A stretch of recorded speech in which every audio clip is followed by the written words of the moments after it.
ബി.ജെ.പിയിൽ പ്രായപരിധി കൊണ്ടുവന്നത് നരേന്ദ്രമോദി പ്രധാനമന്ത്രിയായതിന് പിന്നാലെ 2014 ഓഗസ്റ്റിലാണ്. ആ സമയത്തെ പാർട്ടിയിലെ ഏറ്റവും മുതിർന്ന നേതാക്കളായിരുന്ന എൽ.കെ. അദ്വാനി, മുരളി മനോഹർ ജോഷി ഉൾപ്പെടെയുള്ളവരെ 75 വയസ്സ് കഴിഞ്ഞുവെന്ന് ചൂണ്ടിക്കാട്ടി മാറ്റി നിർത്തി. ബി.ജെ.പിയിലെ വിരമിക്കൽ പ്രായമായ 75 വയസ്സ് പിന്നിട്ടിട്ടും വിരമിക്കലിനെക്കുറിച്ച് സൂചന നൽകാതെ പ്രധാനമന്ത്രി നരേന്ദ്രമോദി. മറ്റ് നേതാക്കൾക്ക് അദ്ദേഹം നിശ്ചയിച്ച പ്രായപരിധി എത്തിയിരിക്കുന്നുവെന്ന് കോൺഗ്രസ് മോദിയെ ഓർമ്മിപ്പിച്ചു.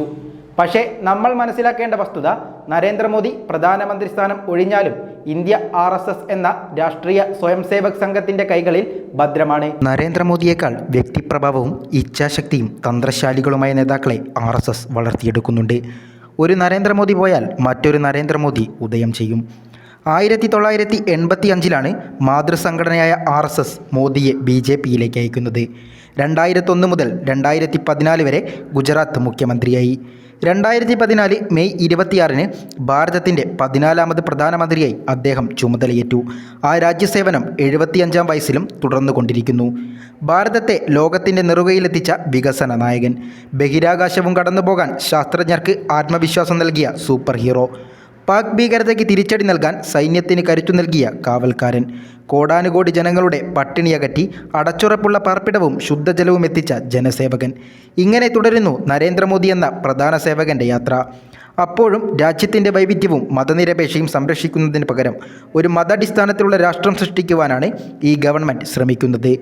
1925 രൂപം കൊണ്ട രാഷ്ട്രീയ സ്വയംസേവാ സംഘം, അതായത് RSS, അതിൻ്റെ 100ാം വാർഷികത്തിലേക്ക് കടക്കുമ്പോൾ ഇന്ത്യ എന്ന രാജ്യം അവരുടെ ആശയത്തിനും അധികാരത്തിനും കീഴിലേക്ക് ഒതുങ്ങുമ്പോൾ അത് ഇന്ത്യയിലെ ന്യൂനപക്ഷങ്ങൾക്ക് വെല്ലുവിളി ഉയർത്തുന്നു എന്നതാണ് യാഥാർത്ഥ്യം. ബി.ജെ.പിയിലെ വിരമിക്കൽ പ്രായമായ 75 വയസ്സ് പിന്നിട്ടിട്ടും വിരമിക്കലിനെക്കുറിച്ച് സൂചന നൽകാതെ ഇരിക്കുകയാണ് പ്രധാനമന്ത്രി നരേന്ദ്രമോദി. മുതിർന്ന വ്യക്തികളെ 75 വയസ്സ് ചൂണ്ടിക്കാട്ടി മാറ്റി നിർത്താൻ മുന്നിൽ നിൽക്കുകയും അതിൻ്റെ പ്രയോജനം ലഭിക്കുകയും ചെയ്ത മോദി പാർട്ടിയിലെ അലിഖിത വിരമിക്കൽ പ്രായത്തോട് നീതി കാണിച്ച് സ്വയം വിരമിക്കുമോ എന്ന് രാഷ്ട്രീയ നിരീക്ഷകരും ഉറ്റുനോക്കിയിരുന്നു.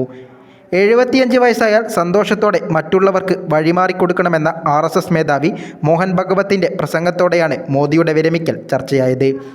അടുത്തിടെ നാഗ്പൂരിലെ ആസ്ഥാനത്ത് വെച്ച് RSS നേതാവായിരുന്ന മോറോപന്ത് പിംഗ്ലയെക്കുറിച്ചുള്ള പുസ്തക പ്രകാശന ചടങ്ങിൽ സംസാരിക്കവെയാണ് നരേന്ദ്രമോദിയുടെ പേര് പരാമർശിക്കാതെ അദ്ദേഹത്തോട് വഴിമാറാൻ ഭഗവത് പരോക്ഷമായി ആവശ്യപ്പെട്ടത്.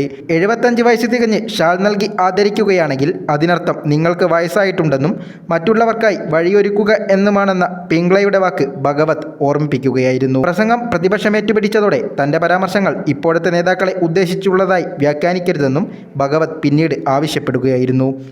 മോഹൻ ഭഗവത്തിനും നരേന്ദ്രമോദിക്കും ഒരേ പ്രായമാണ്. 1950 സെപ്റ്റംബർ 11 ഭഗവത് ജനിച്ചത്. അതേ വർഷം സെപ്റ്റംബർ 17 മോദിയുടെ ജനനം. എന്നാൽ മോദിക്ക് 6 ദിവസം മുമ്പ് 75 തികഞ്ഞ ഭഗവത് സ്ഥാനം ഒഴിഞ്ഞിരുന്നില്ല. എന്നാൽ RSSൽ ചുമതലകൾക്ക് പ്രായപരിധി നിശ്ചയിച്ചിട്ടില്ലെന്നും ചുമതലകൾ നിർവഹിക്കാൻ സാധിക്കുന്നിടത്തോളം തുടരാമെന്നുമാണ് സംഘടനയിലെ നയമെന്നാണ് പറയുന്നത്. അതേസമയം ബി.ജെ.പിയിൽ പ്രായപരിധി കൊണ്ടുവന്നത് നരേന്ദ്രമോദി പ്രധാനമന്ത്രിയായതിന് പിന്നാലെ 2014 ഓഗസ്റ്റിലാണ്. ആ സമയത്തെ പാർട്ടിയിലെ ഏറ്റവും മുതിർന്ന നേതാക്കളായിരുന്ന എൽ.കെ. അദ്വാനി, മുരളി മനോഹർ ജോഷി ഉൾപ്പെടെയുള്ളവരെ 75 വയസ്സ് കഴിഞ്ഞുവെന്ന് ചൂണ്ടിക്കാട്ടി മാറ്റി നിർത്തി. ഇവരെ പിന്നീട് മാർഗനിർദ്ദേശ് മണ്ഡൽ എന്ന സമിതി രൂപീകരിച്ച് അതിൽ നിയമിക്കുകയാണ് ചെയ്തത്. 75 തികഞ്ഞിട്ടും വിരമിക്കൽ സൂചന നൽകാതിരുന്നതോടെ മോദിയെ വിരമിക്കൽ പ്രായം ഓർമ്മിപ്പിച്ച് കോൺഗ്രസ് രംഗത്ത് വന്നു. KFIL ന്യൂസ് ഡെസ്കിൽ നിന്നും അജയ് ദാസ്.